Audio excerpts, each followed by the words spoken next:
자, 이번에는 이제 개인적 강제처분에 이어서 대물적 강제처분에 관련된 것들을 보겠는데, 여기 이제 여러분들이 대인적 강제처분 관련돼 가지고는 솔직히 뭐 사례형 시험 문제 크게 뭐 어렵게 나오지 않아요. 그러니까 대인적 강제처분은 요건들, 뭐 통상체포, 긴급체포, 현행범 체포의 요건들을 각각 비교하고 체포 절차나 구속 절차에 있어서 체포 전에 어떤 것들을 해야 되고 체포 후에 어떤 것들을 하고 뭐 구속도 똑같고 그다음에 마지막에 배웠던 체포와 구속 관련돼 가지고 체포 구속된 자들의 권리들이 어떤 것들이 있는지 이렇게 정리하면 될 것 같은데,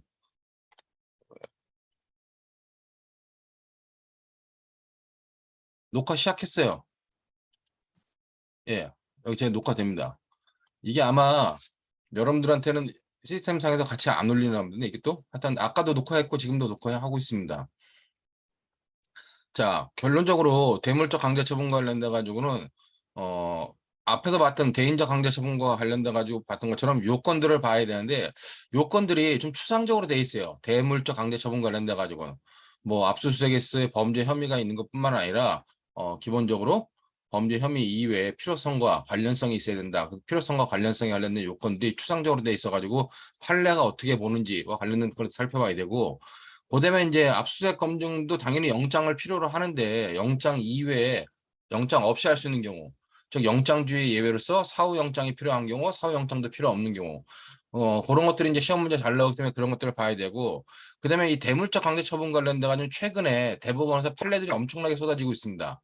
특히나 임의 제출물에 대한 압수와 관련돼 가지고 작년 2021년도 연말에 엄청나게 판례가 쏟아졌고, 그 판례와 관련돼 가지고 서울중앙지법이 뭐 쓸데없는 결정을 하니까 대법원에서 올해 2022년도 1월 말쯤 뭐 새로운 또 결정을 했고, 그렇기 때문에 그와 관련된 판례들을 제가 계속 제공해 드리는데, 오늘 미리 나눠드린 제공한 판례들도 그런 일환으로 여러분들이 반드시 봐야 될 판례들이다 라고 제공한 것 때문에 그런 것까지 다 정리를 해야 됩니다. 자, 그러면 이제 대물적 강제처분 관련돼 가지고 증거물이나 몰수물의 수집 보존을 목적으로 하는 강제처분이다.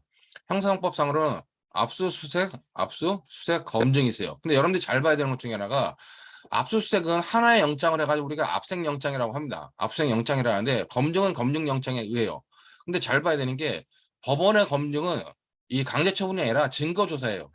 우리가 왜 법원의 공판기일, 제1회 공판기일 날 하는 걸 보면은 모두 절차, 그렇기 때문에 여기서 뭐 인정신문, 그다음에 뭐 공소장 낭독, 그다음에 뭐 혐의 인정, 쟁점 정리하고, 그다음에 사실 심리하잖아요, 이렇게요. 사실 심리하고 변론 절차를 거친 다음에 그다음에 이제 판결을 선고합니다. 자, 이 순서대로 하는데 공판 기일날 우리가 여기서 사실 심리와 관련돼 가지고 옛날에 피고인 신문부터 했는데 이제는 증거 조사부터 하고 그다음에 피고인 신문을 해요. 자, 여기 검증이라고 하는 거는 뭐냐면 인간의 오감, 즉 시각, 후각, 이거 뭐지, 미각, 그다음에 청각, 그다음에 촉각. 이 인간의 오감으로 어떤 물건의 상태를 확인하는 절차, 그걸 검증이라고 합니다. 근데 이제 수사기관이 그렇게 할 때는 이게 강제처분이기 때문에 영장을 필요로 하지만, 이 법원에서의 검증은 어느 때 하는 거냐? 이 증거 조사를 할 때 뭐 칼에 대해서 검증한다. 그럼 이 칼에 어떤 혈흔이 묻어 있고 뭐 쭉 관련된 내용을 하는데, 그런 거는 증거 조사의 일환으로 하는 거기 때문에 우리가 강제처분이 아니라는 겁니다.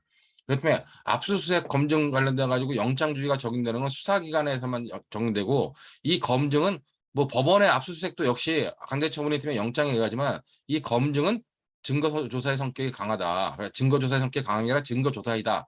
그렇게 여러분들이 이해하면 될 것 같고, 그다음에 제가 앞에서 얘기했었지만은 우리가 일반적으로 대물적 강제처분 그러면 압수수색 검증만을 얘기하는데, 이제는 통신비밀보호법상의 통신제한 조치, 즉 감청이라고 하는 통신제한 조치도 당연히 강제처분에 의한 거예요. 그렇기 때문에 통신제한 조치가 강제처분에 의한데, 실제 나중에 보면 되겠지만 이 통신수사, 이건 뭐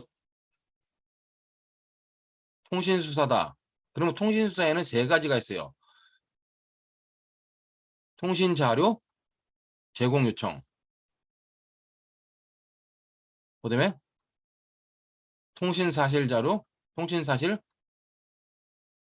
통신사실 제공 요청, 통신사실 확인 자료, 통신사실, 미안합니다. 잠깐. 통신사실 확인자료,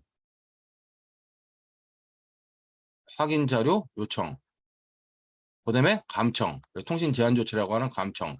이렇게 세 가지가 있는데 이 통신자료 제공 요청은 뭐예요? 이거는 그냥 수사기관이 저기 뭐야 서비스 제공자들한테 포털 업체한테 요청을 하면은 서비스 제공자들은 들어줄 수도 있고 안 들어줄 수도 있어요. 그렇다면 얘는 뭐다? 얘는 임의수사예요. 임의수사인데 이 통신사실 확인자료 제공 요청이라든가 감청, 이 통신 제한 조치는 뭐다? 얘네 둘은 강제수사입니다. 왜냐하면 얘네들은 통비법상에 법원의 허가를 받게 돼 있습니다. 법원의 허가를 받을 때도 압수수색 영장에서 말하는 필요성과 관련성 다 요구를 해요. 그렇기 때문에 통신사에서 여기 통신 제한 조치만 나왔지만은 실제 통신 제한 조치 이외에 통신사실 확인자료 제공 요청이라고 하는 것까지도 통신수사의 일환으로 인용되고 있다. 요것들이 다 강제수사 그렇게 보면 될 것 같고 여기에 하나 추가해야 될 게 금융실명법상에 계좌 추적,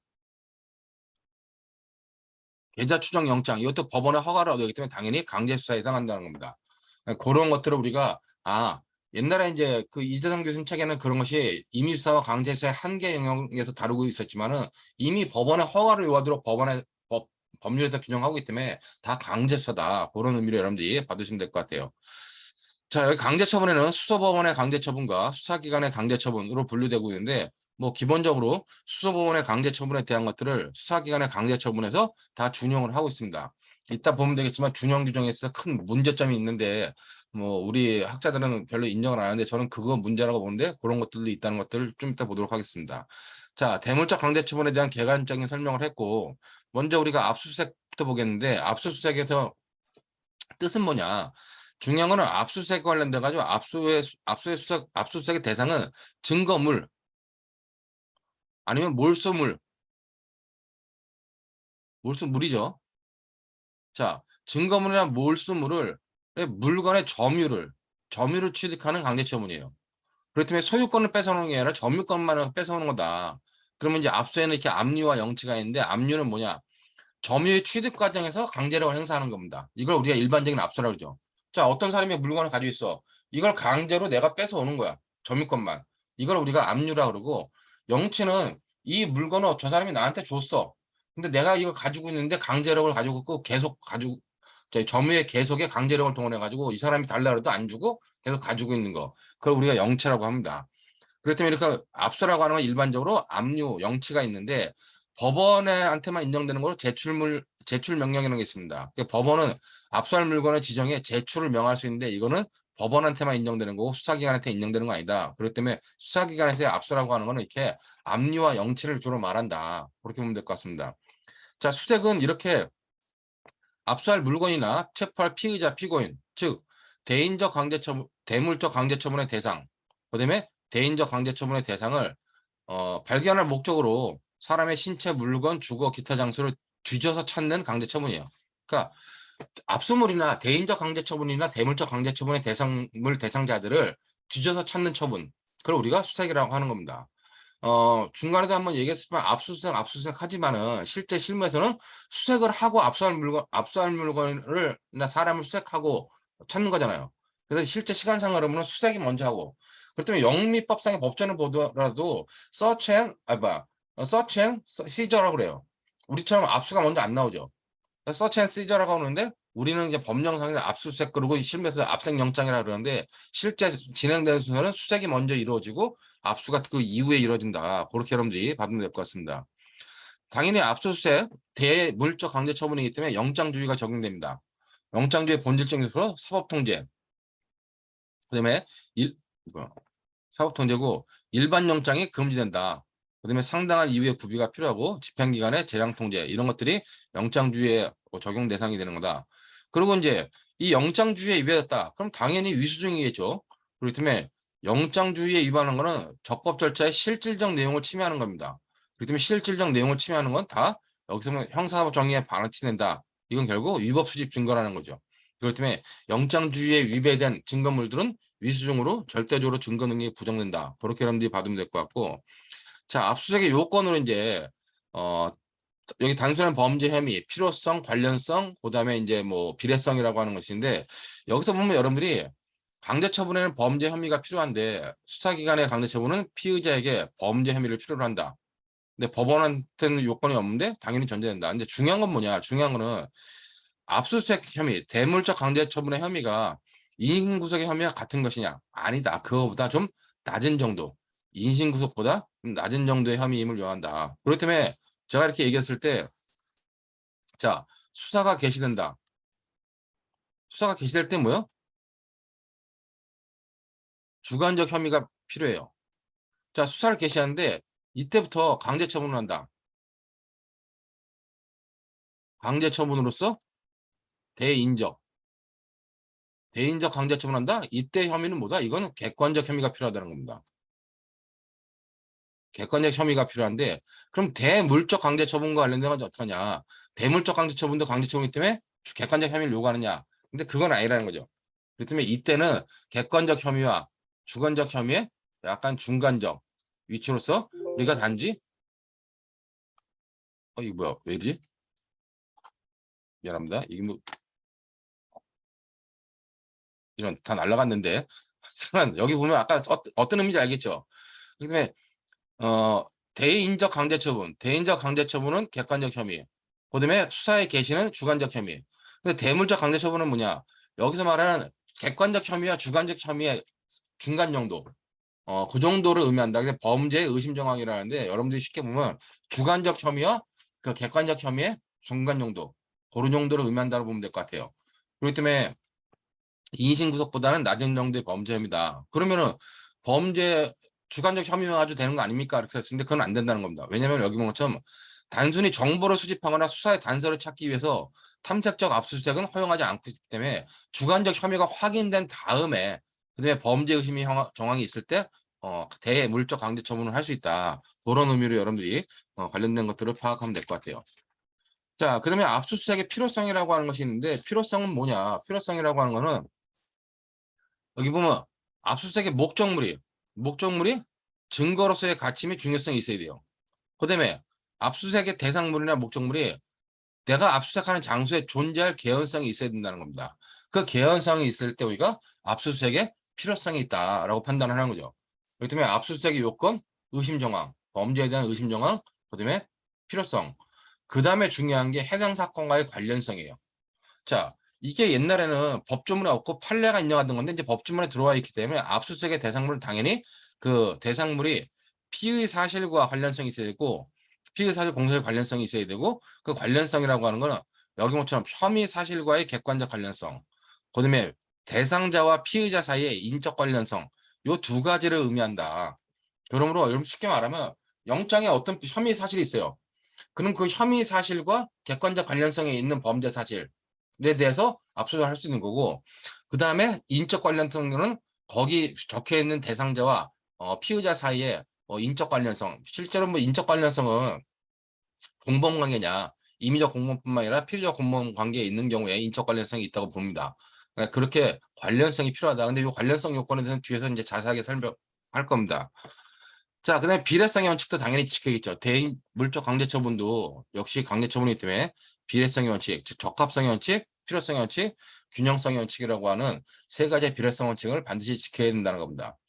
자, 여기 보는 것처럼 강제 처분은 법률에 규정이 있는 경우에 하나며 필요한 최소한도의 범위에서 해야 된다. 판례를 보면은 여기서 필요한 수사에 필요한 때를 하면 단지 수사를 위해 필요한 경우뿐만 아니라 강제 처분으로서 압수를 행하지 않으면 수사의 목적을 달성할 수 없는 경우 보충성이 있는 경우를 말하고 그 필요성이 인정되는 경우도 무제한적으로 허용되는 것이 아니라 최소 침해의 원칙을 지켜다. 자, 그러면 이 보충성과 최소 침해는 뭐냐? 보충성과 최소 침해 원칙은 바로 여기서 말하는 필요성의 원칙을 언급하고 있는 겁니다. 그다음에 압수물의 증거물 내지 몰수할 물건으로 보이는 것이라 하더라도 범죄 형태나 경중, 압수물의 증거 가치 및 중요성 증거인멸의 우려 여부, 뭐 압수로 인하여 피압자가 받을 불이익의 정도 등 재반 사정을 종합적으로 고려하여 해야 된다. 종합적으로 고려해야 된다. 균형성을 갖춰야 된다. 이 균형성은 뭐요? 바로 여기에 균형성을 말하는 겁니다. 그렇기 때문에 우리 판례는 비례성의 원칙 관련돼 가지고 적합성의 원칙은 명문으로 판결문에 다 언급하지 않았지만 우리 판례 자체가 뭐다?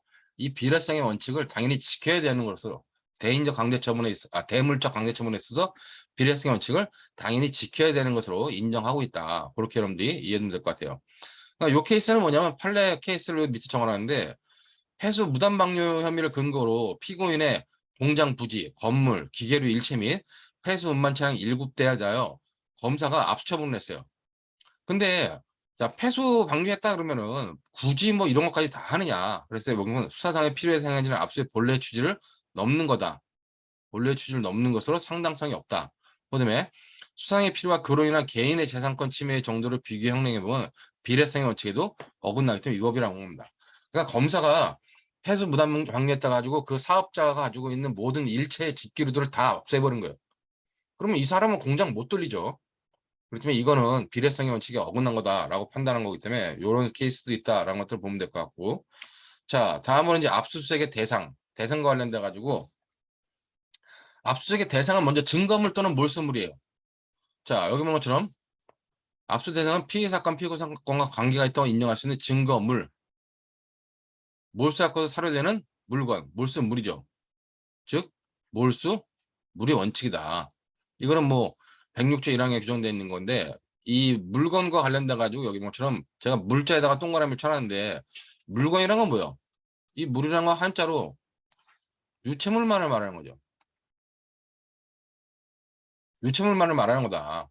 그렇기 때문에 원칙적으로 밑에 보는 정보 저장 매체에 있는 정보 등은 원래 유체물에 해당하지 않기 때문에 이와 관련돼 가지고는 압수수색의 대상이 되지 않는다라고 하는 논의가 있었는데 이와 관련돼 가지고 이제 106조 3항에서 이렇게 압수수색할 수 있는 방법을 규정하기 때문에 압수의 대상이 된다라고 해석을 하고 있는 것뿐이에요. 그러니까 그런 의미로서 여러분들이 뭐 보면 될 것 같고 중요한 거는 증거물을 왜 압수를 허용하느냐 형사 절차의 확보를 위한 것이고 몰수물 같은 경우는 나중에 판결이 확정되면은 몰수해야 될 거 아니에요. 형 집행을 확보하기 위해서 이 증거물 또는 몰수물을 압수의 대상으로 삼고 있다. 이건 뭐 별 어려움이 없고 그 다음에 이제 압수의 대상으로 문제되는 게 정보 저장 매체 등인데 실제는 뭐요? 정보 저장 매체를 압수하는 것이 아니라 정보 매체 안에 있는 전자정보가 압수수색의 대상이 될 수 있냐는 거죠.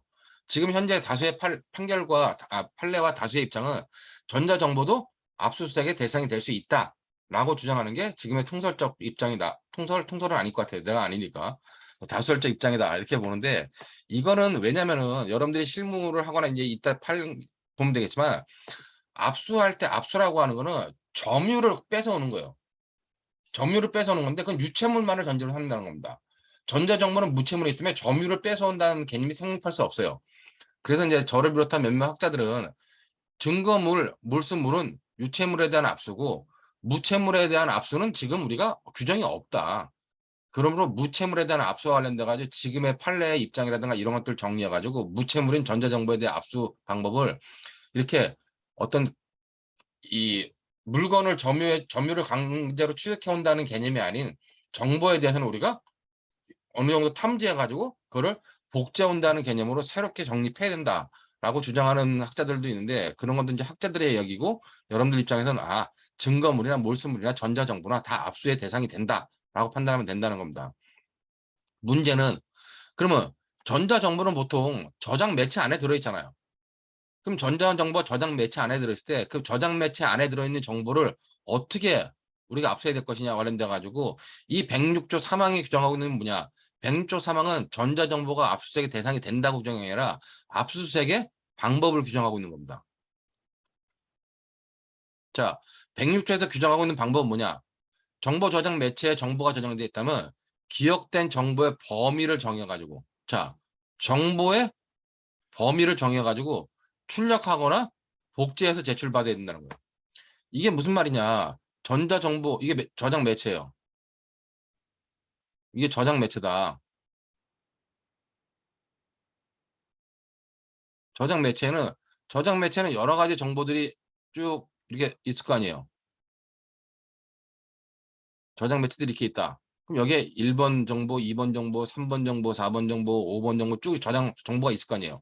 그러면 이 정보 저장 매체 안에서 관련성 있는 게 뭐냐? 관련성 있는 거 보니까 여기 보니까 뭐 2번, 3번, 4번이 2번, 3번, 4번이 관련성 있는 정보더라. 그러면 기억된 정보의 범위를 정해가지고 요 2, 3, 4번만 정해가지고 2, 3, 4번만 정보는 눈에 보이지 않으니까 출력물로 출력을 해야 돼요.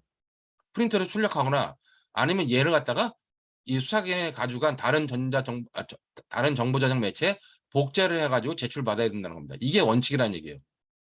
그렇다면 여러분들이 보면은 이 정보 저장 매체를 통째로 압수할 수 있기 때문에 안에 있는 걸 다 볼 수 있다. 그게 아니라 관련성 있는 요 범위를 선정해가지고 출력하거나 복제해서 받아야 된다. 그렇게 여러분들이 받으면 될 것 같습니다.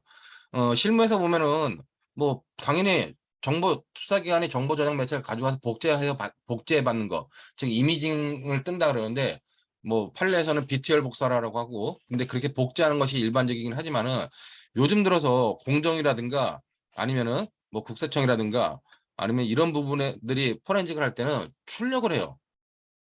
즉 걔네 서버에서 쭉 본 다음에 야야 이런 물건들, 이런 정보 이런 것들은 출력을 해가지고 출력물을 압수해가는 방식을 쓰고 있습니다. 실제 여러분들이 뭐 문서를 어떻게 출력할 수 있는데 출력해가지고 다 가져갈 수 있다고 생각하지만 실제 보면은 출력도 꽤 한다. 그다음에 출력하거나 복제, 우리가 그래서 이걸 선별 압수라고 합니다. 여기 뭐처럼 원칙적으로 선별 압수가 원칙이다. 자, 그럼 예외는 뭐냐?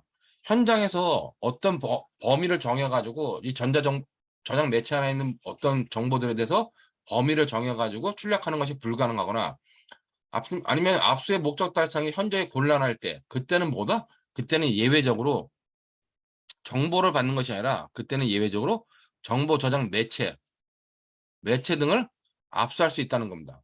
근데 정보 저장 매체를 압수할 수 있다는 의미는 정보 저장 매체 자체를 가져왔기 때문에 압수가 끝났기 때문에 그 물건을 다 볼 수 있다는 것이 아니라 반출이란 건 뭐예요? 빼온다는 거죠. 반출을 의미하는 겁니다. 자, 여기서 예외적 매체 압수라는데 예외적 매체 압수와 관련돼 가지고는 예외적 매체를 압수할 수 있다. 그러면 원칙적으로 선별 압수하면 여기서 압수가 끝난 거예요. 근데 예외적으로 매체를 압수한다는 의미는 뭐냐? 매체를 압수한다는 얘기는 압수를 위한 반출이기 때문에 이 반출 후에 뭐가 필요하냐? 반출 후에 반드시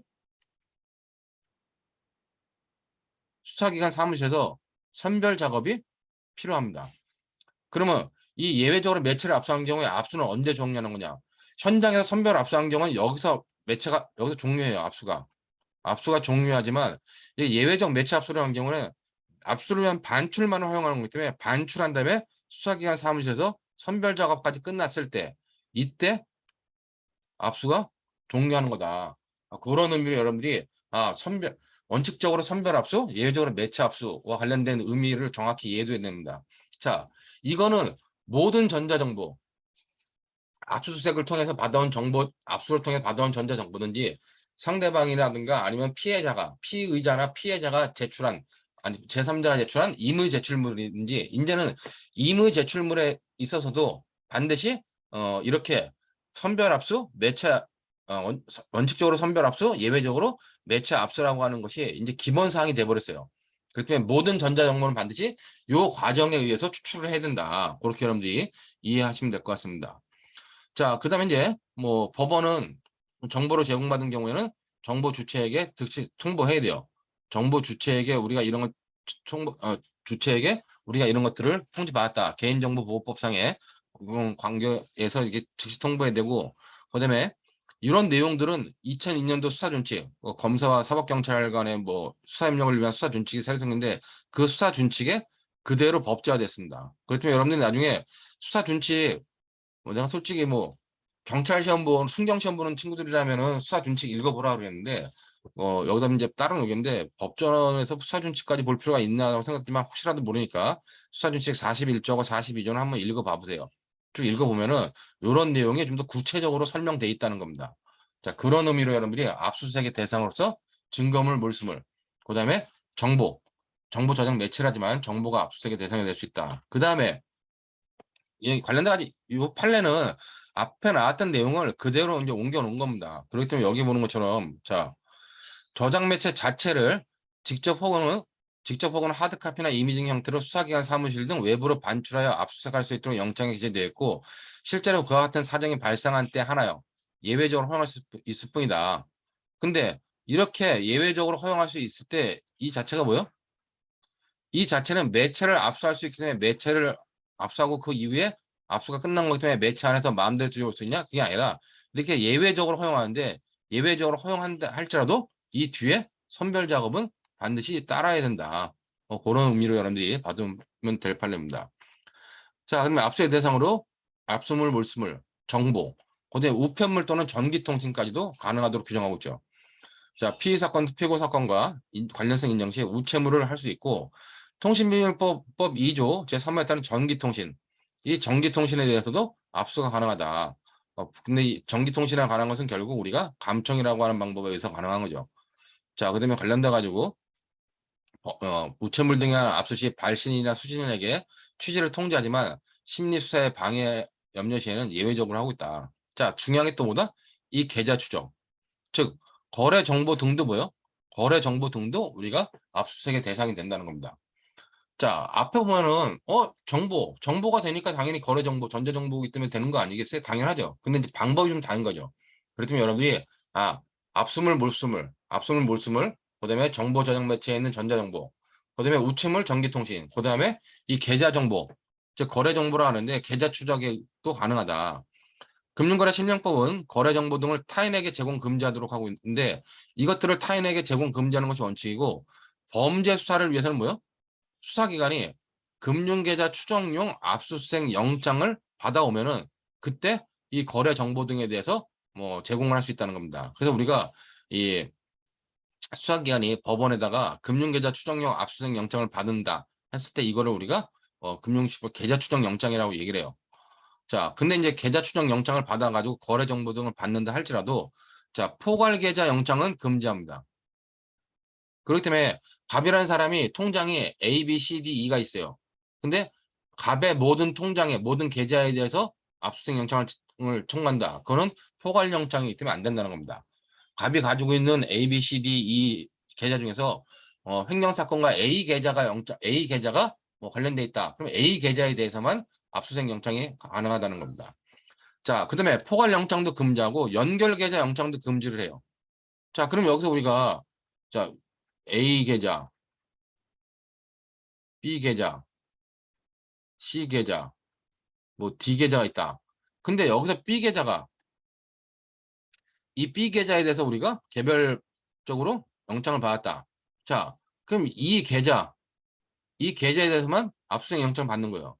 그럼 이 계좌가 범죄 사용됐다면 이 계좌랑 연결되어 있는 여기에 앞에 B 다시 그다음에 뒤에 B2 다시 계좌가 있을 거네요. 이 B 다시 계좌에서 B 계좌로 뭐 자금 계좌에 이체가 있었고 여기 있을 때 이럴 때 연결 계좌 영장도 금지하는 겁니다. 이걸 받았다 그래가지고 얘네들에 대해서 영장을 발부할 수 있다 안 된다는 거예요.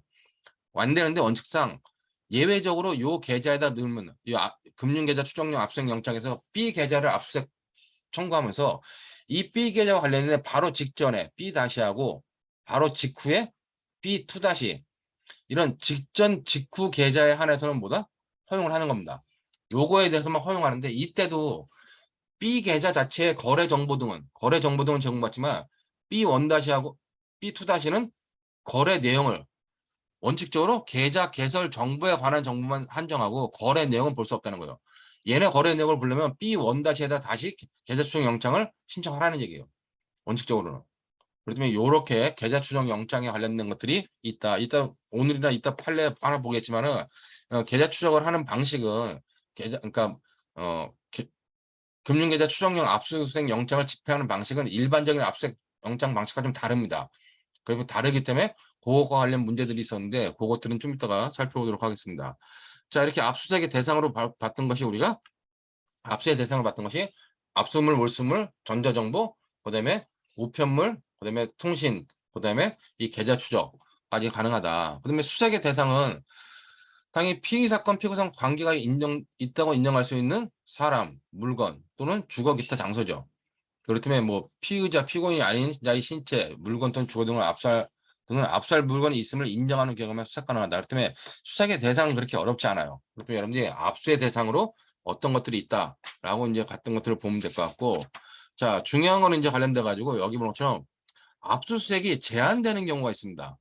그렇기 때문에 압수수색의 제한과 관련돼 가지고는 뭐 110조, 111조, 112조에 있는데 이게 이제 군사상의 비밀이라든가 아니면 공무상의 비밀이라든가 업무상 알게 된 비밀에 대해서는 압수수색이 제한돼요.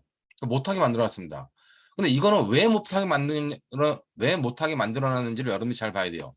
이 압수수색을 제한하는 거는 비록 아까 압수의 대상물로서 압수물, 몰수물, 그다음에 전자정보, 그다음에 우체물, 그다음에 전기통신, 그다음에 계좌 정보를 압수할 수 있는데 그렇게 압수할 수 있는 대상이라 할지라도 그것이 군사기밀, 공무상기밀, 업무상 알게 된 비밀이라면은 타인의 비밀이라면 압수수색을 제한합니다. 그 제한하는 이유가 뭐냐? 바로 증언 거부권이나 증인 거부권과의 관계상 자, 이 증인 거부권, 증언 거부권의 보완 관계상 안 된다는 겁니다. 자, 증인 거부권은 누가 법원에서 증인으로 소환하는데 나는 증인으로 소환하는 것 자체를 거부할 수 있어요. 국가 기밀에 관련된 사항을 알고 있거나 이런 사람들은 증인을 거부할 수 있습니다. 그다음에 증언 거부권도 나한테 불리한 증언이라든가 형사처분을 받게 될 증언이다. 그러면 증언을 거부할 수 있습니다. 자, 국가 정보기관에 근무했던 사람이 증인을 거부했어요. 아니면 증언 거부했습니다.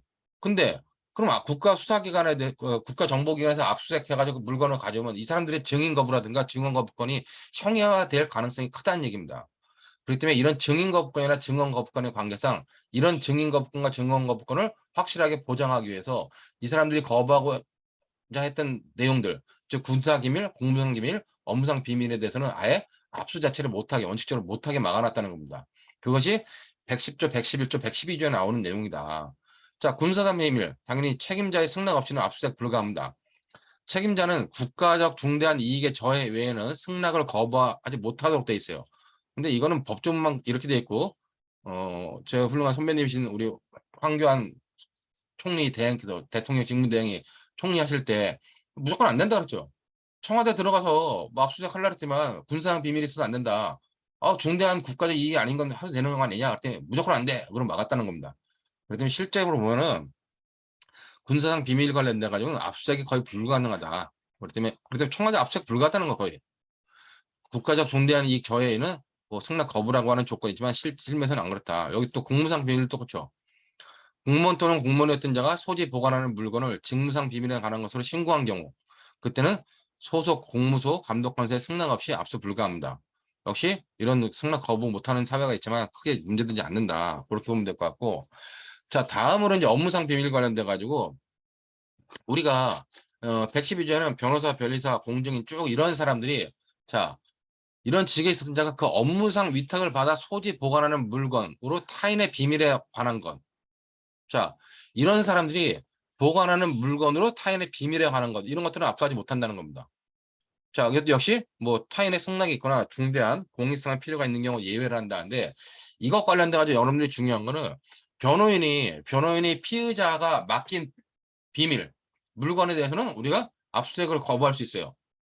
자, 중요한 거는 뭐냐? 그러면 피의자와 피의자와 변호인이 주고받았던 법률 검토 의견서, 아니면 뭐 의견 교환서, 아니면 뭐 다른 서류들, 이런 것들을 수사기관이 압수할 수 있겠느냐와 관련돼 가지고 그런 것들을 변호인과 의뢰인 간에 오고 간 어떤 물건이나 서류에 대해서는 압수할 수 없다. 그것이 변호사의 특권이다. 라고 하는 것이 변호사와 의뢰인 간의 특권이라는 거예요. 이게 뭐, 이 ACP라는데 이 특권이 인정되겠냐는 겁니다. 근데 현재 우리 법제상으로는 변호사와 의뢰인 특권을 인정하는 명문의 규정이 없어요. 명문의 규정이 없다. 실제로는 검사가 변호인 사무실 막 압수수색하죠. 자, 실제로도 압수수색하고 그래서 이제 서울변협이나 대한변협에서 뭐이 변호사 사무실 압수수색하는 건 뭐 위법이다. 그러니까 실제로 시험 문제 나오면은 어떤 애는 이호중 교수님 같은 경우는 이거 위수증이다. 변호사의 특권 위반한 것도 위수증이다라고 주장하시는데 그거는 이제 하나의 견해일 뿐이고 명문의 규정이 없어서 실제로 한다는 겁니다. 자, 근데 여기 본 것처럼 명문의 규정이 없으므로 변호사의 비밀 유지 의무, 압수 거부, 증언 거부와 관련된 변호사법 이런 것 규정이 있긴 하나 이를 ACP의 일반적 근거 규정으로 보기는 어렵다는 겁니다. 그렇기 때문에 실제로 어떻게 해요? 압수수색을 해요. 그럼 우리나라 실무는 판례는 이런 변호사 의뢰인 간의 특권을 인정하지 않는 거 아니냐. 근데 실무는 이런 압수수색은 허용하지만 실제로 그 압수수색으로 얻은 물건들의 증거 능력은 판례가 거의 부정을 하는 방법으로 약간 간접적으로 보장하고 있는 상황이라는 겁니다. 그게 여기 본 것처럼 판례는 어떡하냐. 판례는 실체적 권리로서 변호사 의뢰인의 특권을 인정하지 않고 있다. 다만 형사상법상 전문법칙, 특히 314조의 예외 관련 법률의 해석을 통하여 구체적 사안에서 증거 능력을 부정하는 방법으로 권리를 보장하는 입장이다. 이게 기본적으로 우리 판례 입장이다. 그렇게 여러분들이 이해해두면 될 것 같아요. 자, 그렇기 때문에 여기 보는 것처럼 변호사의 압수 거부권, 증언 거부권 등의 명문의 규정이 있긴 하나 이런 규정들만으로는 의뢰인의 비밀과 신뢰관계를 보호하기에는 한계가 있다. 이주원 교수님이 이번 책에서 8월달 오판에서 새롭게 이제 정리하신 분이기 때문에 저도 이제 바로 인용을 했습니다. 그러니까 이게 왜 문제되냐? 실제로 보면은 검찰이 변호사 사무실에 압수수색을 해가지고 변호사 사무실에 있는 법률 검토 의견서 같은 걸 다 압수해 갑니다. 자, 그러면 그 법률 검토 의견서는 변호사가 작성한 거기 때문에 나중에 그 법률 검토 의견서가 재판에 증거로 제출됐을 때 증거 능력 인정받으려면 변호인이 진정 성립해야 돼요. 313조에서. 안 하는 경우는 314조에 의해서 특신 상태만 인정되면 될 수도 있다는 겁니다. 근데 우리나라 대법원은 뭐다? 변호인의 정당한 증언 거부권 행사라든가 아니면 정당하지 않은 증언 거부권 행사에 의해서 313조에 의해서 인정되지 않으면 314조를 못 가게 아예 다 막아버렸다는 겁니다. 이제. 그렇기 때문에 검찰 입장에서는 그럼 변호사 사무실에서 그런 서류들 압수수색해서 가도 나중에 증거 능력 있는 서류를 법원에 제출하지 못해요. 다. 그런 식으로 우리나라 대법원이 지금 이런 변호사 의뢰인 특권에 대해서 간접적 보호 방법을 취하고 있다라고 하는 것들을 이해해두고 좀 전에 말한 사안은 이미 시험 문제에 나왔던 사안이에요. 변호인과 의뢰인 간의 법률 검토 의견서. 이 법률 검토 의견서는 이 의뢰인에 대해서 범죄가 성립할 수 있다는 의견서인데 이거를 검사가 압수해가지고 가져간 다음에 법원에 증거를 제출했을 때 그 증거를 제출한 법률 검토 의견서에 대해서는 증거 능력을 인정받을 수 있는 방법이 지금 없다는 겁니다. 변호인이 증언 거부해버리면 어떤 방법으로 증거 능력을 인정받을 수 있는 방법이 없다.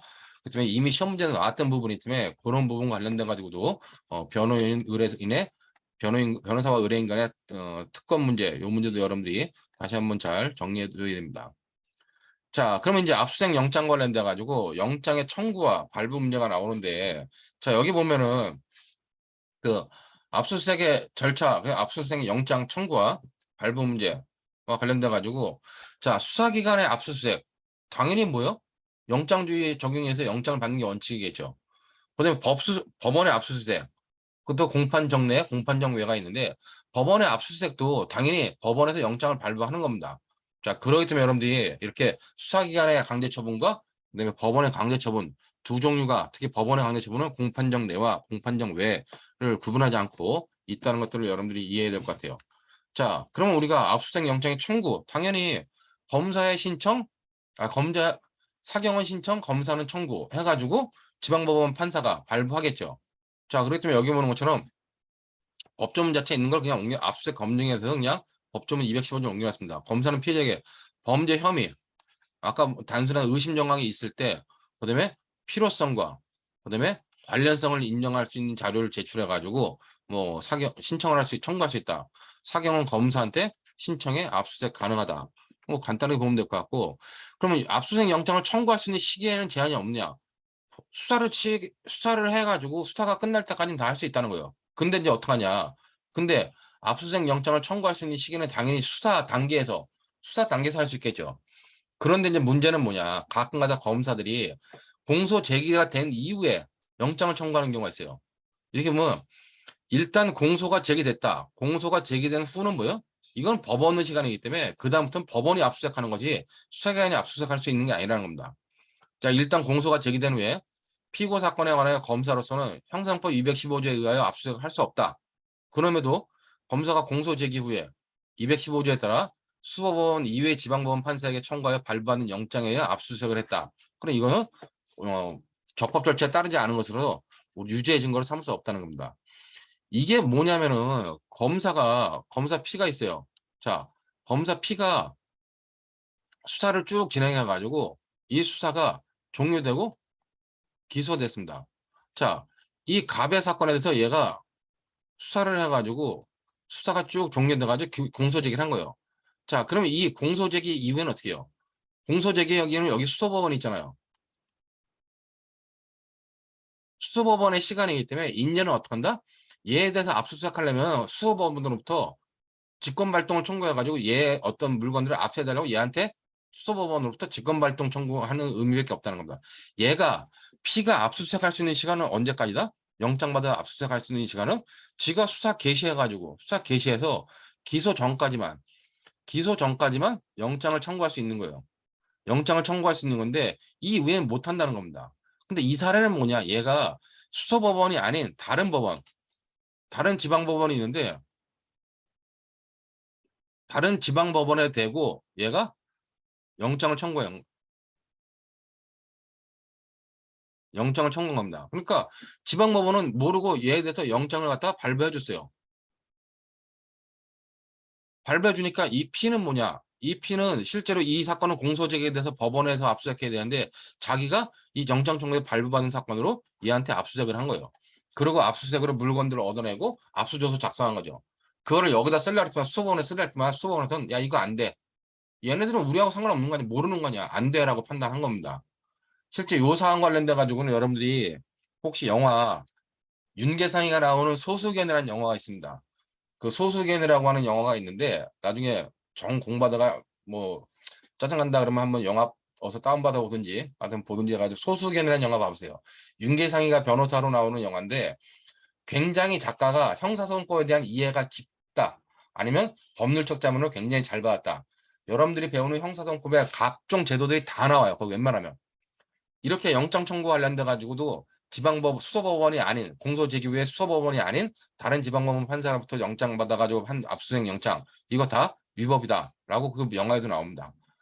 그다음에 관련돼 가지고 나중에 저기 국민참여재판을 신청하는데 공소장 부분 송달 받은 후 7일 이내가 아니라 제1회 공판 기일 전까지 가능하다는 대법원 판례 뭐 여러 가지들 뭐 재정 신청 뭐 관련된 거 다 나오는데 그 판례 그 영화에도 나오는 케이스입니다. 그렇기 때문에 여러분들이 영장 청구는 수사 개시 이후부터 수사가 종결될 때까지만 가능한 거고 수사가 종결인 공소 제기 이후에는 법원의 시간이기 때문에 안 된다. 그럼 이렇게 우회적 방법으로 받아서 할 수는 있겠지만 다 불법이다. 그렇게 여러분들이 이해되면 될 것 같습니다. 자, 이렇게 해가지고 영장 청구와 발부와 관련돼가 청구 시기를 받고 그럼 영장에 기재하는 사항은 어떤 것들이 있냐? 영장 기재 사항을 잠깐 보면은 당연히 피고인을 지정해야겠죠. 압수수색 영장에는 피고인의 성명, 죄명 뭐 이런 것들을 쭉 적용하고 적시하고 그 뭐 대법원 규칙으로 정한 사항을 기재하고 재판장 또는 수명법관이 서명 날인해야 됩니다. 자, 여기 보는 것처럼 관련돼 가지고 이 영장 관련돼 가지고 압수수색 영장에 피고인의 죄명을 쓰고 재판장 또는 수명법관이 날인을 해야 돼요. 자, 그다음에 75조 2항에 관한 규정은 전항에 준용한다. 이 75조 2항은 피고인의 죄명 성명, 피고인을 특정할 수 있는 이름이나 주민번호를 모를 때는 피고인의 사진 같은 걸 붙여도 돼요. 그런 이제 여기 중요한 건데 여기 보면은 영장에 관련돼 가지고 이 114조는 뭐예요? 이 114조는 법원의 압색입니다. 자, 법원이 공판 진행 중에 압수수색하니까 어떻게요? 법원이 공판 진행 중에 압수수색하니까 그때는 압수수색 영장을 누가 발부하는 거예요? 수서법원인 재판장 또는 수명법관이 서명 날인한다는 겁니다. 자, 법원의 압색은 그렇고 그렇기 때문에 뭐요? 피의자 대상, 피고인이 아닌 피의자 대상의 영장은 누구요? 지법판사의 서명 날인인데 지법판사는 당연히 지법의 영장전담 판사겠죠. 요즘은요. 영장전담 판사가 서명 날인하는 거다. 그렇다면 이렇게 압수수색이라고 하는 대물적 강제 처분은 법원에서 하는 경우, 그다음에 수사기관에서 하는 경우가 다 있는데 둘 다 반드시 영장을 필요로 한다. 그렇게 보면 될 것 같고 요 밑에 판례는 되게 중요한 판례입니다. 여러분 밑에 판례 보면은 압수수색 영장에는 쭉 이렇게 해야 된다. 형사법 114조 1항의 취지예요. 근데 이 사건 영장 보면은 자, 이 사건 영장은 법관의 여기서 이제 법관은 수원지방법원 영장 전담 판사입니다. 서명 날인 날에 서명은 있는데 날인이 없어. 분명히 서명하고 날인하라는 했는데 서명만 있고 날인이 없습니다. 그러므로 형사형법이 정한 요건을 갖추지 못하게 되어 적법하게 발부되었다고 볼 수 없다. 적법하게 발부되었다고 볼 수 없다는 건 뭡니까? 이건 불법이라는 거, 위법이라는 거예요. 이게 그러면 압수수색 영장 압수수색 영장에 판사에 날인이 없다. 서명만 있고 날인이 없다. 그거 불법입니다. 위법한 압수수색 영장이라는 얘기예요. 이걸 잘 봐야 되는 것 중에 하나가 이게 이제 그러면 압수되었다고 볼 수 없다 그랬는데 그러면 이 위법한 영장에 의해서 자 근데 이 사건 케이스를 보면은 영장에는 야간 집행을 허하는 판사의 수기와 날인, 그 안에 서명 날인의 판사의 서명, 영장 앞면과 별지 사이에 판사의 간인이 있으므로 판사의 의사에 기초하에 진정하게 영장이 발부되었다는 점은 외관상 분명하다. 그러니까 다 있는데, 간인도 있는데 맨 마지막에 판사의 날인이 있어, 날인만 없는 거예요. 판사가 급해가지고 서명만 하고 그냥 가버린 거죠. 자, 근데 이제 영장 청구했지만 수사기관은 영장이 발부됐어. 그러니까 그 영장 관련된 영장 나왔네? 가지고 바로 압수수색하러 간 거예요. 어디로? 인천공항 세관으로. 자, 갔는데 당시 수사기관에서는 영장이 적법하게 발부되었다고 신뢰할 만한 합리적 근거가 있었다. 그리고 의도적으로 불법 절차의 실질적 내용을 침해하거나 영장주를 회피할 의도도 가지고 있지 않았다. 그러므로 이 사건 영장에 따른 압수수색을 하였다고, 이 사건 가지고 이런 의도를 가지고 이선 영장에 따른 압수수색을 하였다고 볼 수 없다는 겁니다. 그러니까 적법 절차의 실질적 내용을 침해한다는 영장을 가지고 압수수색을 하였다고 보기 어렵다는 겁니다. 그렇다면 요건도 해가지고 이 사건 영장이 형사형법이 정한 요건을 갖추지 못해 적법하게 발부되지 못했다 하더라도, 이건 뭐예요? 적법하게 발부되지 못한 건 위수중이라는 겁니다. 근데 위수중이라 할지라도 이 영장에 따라 수집한 이 사건 파일 출력물의 증거 능력을 인정할 수 있다. 위수중이라도 적법 절차의 실질적 내용을 침해한 게 아닌 경우, 그다음에 형사법 정에 반하는 경우는 예외적으로 증거 능력을 인정해요. 그렇기 때문에 증거 능력을 인정할 수 있다.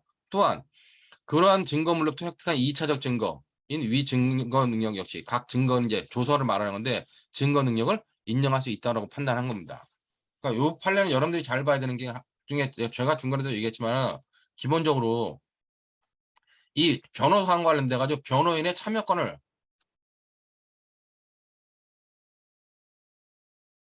변호인 참여 안 시킨 거나 아니면 판사의 날인이 없는 거나 뭐 이런 것들은 다 뭐다?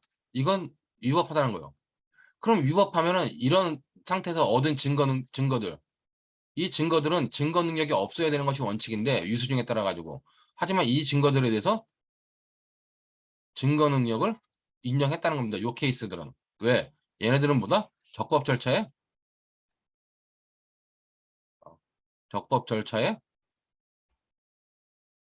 실질적 내용을 침해하지 않았고, 그다음에 얘네들을 증거 능력 부족하면 사법 정의에 반하기 때문에 증거 능력을 인정하는 위수중의 예외로서 인정한 판례들이라는 겁니다. 그렇기 때문에 그 변호인의 참여권을 보장하지 않았던 거 뒤에 나오는데, 그거라든가 이렇게 날인만 없는 경우, 이런 경우 관련돼 가지고 여러분들이 요 법리가 적용된다는 거를 잘 판단해 두라는 겁니다.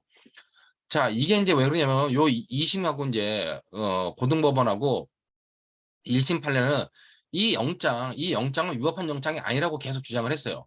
왜냐면은, 야, 판사가 날인만 안 했지 실제로 보니까 서명 다 하고 가는데 찍어놓고 마지막에 급하게 이거 날인만 안 한 것 같은데, 그러면 이 압수수색 영장은 판사에 의해서 적법하게 발부된 영장이다 라고 판단을 한 겁니다. 근데 대법원은 아니다, 야, 법에서 명문으로 명확하게 서명 날인하라 그러기 때문에 날인이 없다면 이건 위법한 영장이라고 해가지고 이 영장이 위법하다고 판단해버린 거예요. 그러나 위법하다 그래가지고 이 영장에 의해서 얻은 압수수색물들의 증거 능력은 무조건 부정할 것이 아니라 이런 유수중의 예외 법칙에 해당하기 때문에 증거 능력은 인정된다라고 판단한 거다. 그런 의미로 여러분들이 관련된 내용들을 정리하시면 될 것 같습니다. 자, 이렇게 해가지고 영장의 기재사항 관련된 판례까지 봤고, 자,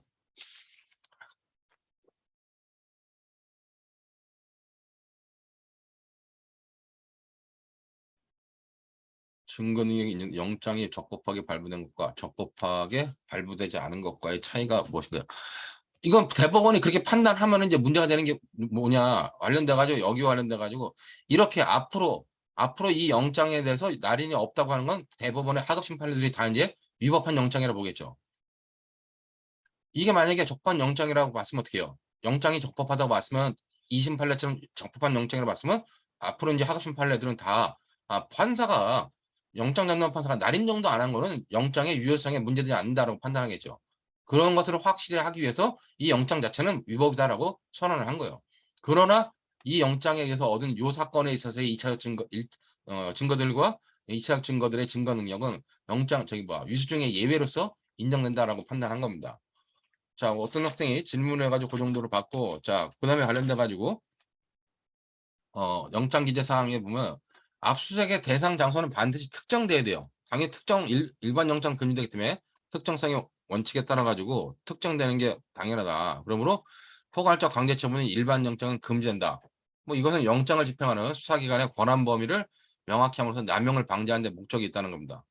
자, 그러면 중요한 거는 이게 이제 제주도지사 사건이었는데, 자, 법관이 압수수색 영장을 발부하면서 압수할 물건을 특정하기 위해 기재한 문헌은 압수할 물건을 특정하기 위해 기재한 문헌은 엄격하게 해석해야 된다는 겁니다. 그러면 압수수색 영장에 뭐라 써 있냐? 압수수색 영장에 압수 장소에 보관 중인 물건이라고 기재했다면 압수 장소에 현존하는 물건으로 확대 해석하는 건 안 된다는 거예요. 해석할 수 없다. 제주도지사 사무실을 압수수색하고 있는데 누군가 비서관이 다른 데서 어떤 물건을 가져 들어왔어요. 가져 들어오니까 야, 그 물건도 압수할게. 그래, 압수했다는 거예요. 그렇기 때문에 그런 부분은 우리가 영장주의에 관련돼 가지고 핵심적인 내용으로 파악할 수 포괄 영장주의의 특정성의 원칙에 반한다는 거죠. 영장에는 보관 중이라고 하는 건 뭐예요? 원래부터 이 도지사 사무실에 있던 물건들에 대해서 압수할 수 있다고 한 거지. 압수가 집행에 착수한 후에 반환된 물건까지 다 압수해와라? 이건 아니란 얘기입니다. 그렇기 때문에 압수수색 영장에서의 그 일반 영장이 금지되고 압수수색 영장에 있는 문헌들은 엄격하게 해석해야 된다. 그렇기 때문에 그 기재사항 관련돼 가지고 그런 정도 내용까지 여러분들이 봐두시면 될 것 같습니다. 자, 그러면 이제 이 기재사항 관련된 나머지 사항들은 뭐냐? 이것들은 여러분들 한번 읽어보세요. 이런 경우는 압수수색 영장에 뭐 포괄적 기재고 어떤 건 포괄적 기재가 아니다. 제가 이제 여러 책들에 있는 것들을 좀 정리한 거니까 뭐 특정이 된 경우, 측정이 되지 않은 경우 이런 것들은 여러분들이 한번 봐두면 될 것 같고, 자, 영장의 유효기간 7일이에요 일반적으로요. 근데 7일인데 중요한 거는 영장의 유효기간이 7일이라 그래가지고 7일 내에 그 영장 하나 가지고 여러 번 할 수 있느냐? 아니죠. 영장을 한 번 집행하면 그걸로 끝나는 겁니다. 그렇기 때문에 영장이 유효기간이 있다고 동일 영장을 수회 중복 압수하는 건 안 된다는 겁니다. 차이 옛날에는 그랬어요. 1999년도 보면 수사기관이 압수영장 집행한 경우 동일 장소 동일 목적물에 다시 압수수색할 필요가 있는 경우 판사로부터 새로운 압수영장을 발부받아야 된다는 겁니다. 그 모르는 애들이 압수영장 유효기간 남았는데 또 한 번 합시다 해가지고 갔는데 안 된다는 거거든요. 무슨 말인지 이해되겠죠? 자, 그런 의미로 여러분들이 관련된 내용까지 봐주시면 될 것 같고, 마지막으로 통제 배달까지 보고 좀 쉬도록 하겠습니다. 이거 통제 배달이라고 하는 건 뭐냐? 통제 배달이란 여기 보는 것처럼 마약류 등의 마약류나 금제품 이런 것들을 중간에서 세간에서 적발하지 않고 감시 통제 속에서 배달되도록 하는 거예요. 최종 수취인한테 가도록 해가지고 최종 단계에서 적발하는 수사 기법, 이걸 우리가 통제 배달이라고 하는 겁니다. 자, 세관에서 뭐 간이 우편물이 왔어요. 세관에서 보니까 이게 마약이야. 마약이면 수취인이 있을 거 아니에요. 그럼 수취인한테 가도록 해가지고 그 실제로 이제 마약을 빼고 다른 물건을 넣죠. 마약 비슷한 물건을 넣어가지고 실제로 가게 해가지고 그 수취인까지 적발하는 수사 방법, 이런 것들을 우리가 통제 배달이라고 하는 겁니다. 그러니까 통제 배달의 방법은 그 물건 금제품 자체를 그대로 보내고 통제하에서 그대로 보내는 경우도 있고, 그 금제품을 아예 빼고 다른 가품을 넣은 다음에 보내는 방법, 여러 가지가 있어요. 여러 가지가 두 가지가 다 있는데 우리 법도 이 마약류에 대해서는 이렇게 통제 배달에 의한 수사가 가능하도록 규정하고 있다는 겁니다. 그게 뭐냐? 마약류 불법 거래 방지하는 특례법 4조 1항이에요. 여기서 보면은 세관장은 관세법 246조에 따라 화물을 검사할 때 화물에 마약류가 감춰졌다고 밝혀지거나 그런 의심이 드는 경우 마약류의 분산을 방지하기 위하여 충분한 감시 체계가 확보되어 있는 마약류 범죄 수사에 관하여, 자, 마약류의 분산을 방지하기 위해 충분한 감시 체제가 확보되어 있는 마약류 범죄 수사에 관하여 그 마약류가 외부로 반출되거나 대한민국으로 반입될 필요가 있다는 검사의 요청이 있을 때, 이 검사의 요청이 있을 때는 필요한 조치를 할 수 있다라고 규정하는 겁니다. 자, 이러한 조치, 검사의 요청이 있을 때 이 검사는 뭐 해야 돼요? 반드시 영장주의 원칙이 적용되는 겁니다. 그렇기 때문에 통제 배달은 수사 기법으로서 대물적 강제 처분의 일환으로 보기 때문에 당연히 압수수색하는 경우, 검사가 이렇게 압수수색하는 경우에 영장주의가 적용돼야 된다는 겁니다. 여러분들 근데 이것과 이 통제 배달이라고 하는 개념과 통제 배달을 우리 법에서는 마약류 불법 거래 방지하는 특례법에서 인정하고 있다. 그럼 이 통제 배달에 관한 수사를 검사가 할 때는 법원에 영장을 받아야 된다 라고 하는 것들을 이해하면 된다는 겁니다. 근데 이제 비교해야 될 판례가 생겼는데, 비교해야 할 판례는 뭐냐? 통감 검사, 세관에서 일반적인 통감 검사와 그다음에 이 범죄 수사 목적의 지금 이 통제 배달 이 범죄 수사라고 하는 통제 배달을 말하는 겁니다. 이 통제 배달은 뭐요? 이 통제 배달은 영장주의가 적용되고 통관검사 얘네는 그냥 행정조사이기 때문에 영장이 필요 없다는 겁니다. 그것만 여러분들이 구별해 두라는 얘기예요. 여기 보는 것처럼 통관검사 절차에서 이루어지는 우편물의 개봉, 시료 채취, 성분 분석 등의 검사는 수출입 품목에 대한 적정한 통관 등을 목적으로 한 행정조사의 성격을 가진다. 응? 그리고 수사기관의 강제 처분이라고 할 수 없다는 겁니다. 그렇기 때문에 이렇게 열어보는 자체 이런 것들은 영장 없이 했다고 해서 위법이 아니라는 얘기예요. 자, 그러면 이렇게 세관 공무원이 통관 검사를 위하여 직무상 소지 또는 보관하는 우편물을 수사기관에 임의 제출하는 경우 이런 경우에는 비록 소유자의 동의를 받지 않았다 할지라도 수사기관이 강제로 점유를 취득하지 않는 이상 해당 우편물을 압수했다고 볼 수는 없다는 겁니다. 자, 그러면 이제 관련돼 가지고 이렇게 행정조사를 통해서 보니까 마약이 발견됐네. 그래가지고 검사한테 이거 마약 발견됐는데요. 이런 거는 영장 없이 가능하다는 거예요. 영장 없이 가능하고 그 다음에 관련돼 가지고 수사기관이 마약이 발견된 마약을 보고 점유를 취득했다. 이건 수사기관의 이미 제3자의 이미 제출물에 대한 암성이기 때문에 영장 필요 없어요. 근데 이걸 가지고 이제 국내법에 근거해 가지고 이렇게 통제 배달을 하기 위해서는 그때는 법원의 영장을 받아야 된다는 겁니다. 그렇기 때문에 여기 보는 것처럼 밑에 범죄 수사 관련돼 가지고 이 특례법 4조 1항에 따른 조치의 일환으로 특정한 출입 품목을 개봉하여 검사하고 그 내용물의 점유를 취득하는 행위. 이건 뭐다? 수출입 품목에 대한 적정한 통관 등을 목적으로 하는 조사, 행정조사와는 다르다는 겁니다. 이럴 때는. 그렇기 때문에 이때는 사전 또는 사후에 영장을 받아야 된다. 그런 의미로 여러분들이 통제 배달과 행정조사인 통관검사를 좀 구별해두고 통제 배달에 대해서는 당연히 영장을 받아야 되고 단순한 행정조사인 통관검사에 대해서는 영장이 필요 없다. 이 정도의 의미로 여러분들이 관련된 내용들을 받아주시면 될 것 같습니다. 시간이 거의 1시간 갔는데 이 정도로 해서 잠시 쉬도록 하겠습니다. 기록이 중지가 됐죠. 중지가 안 되네.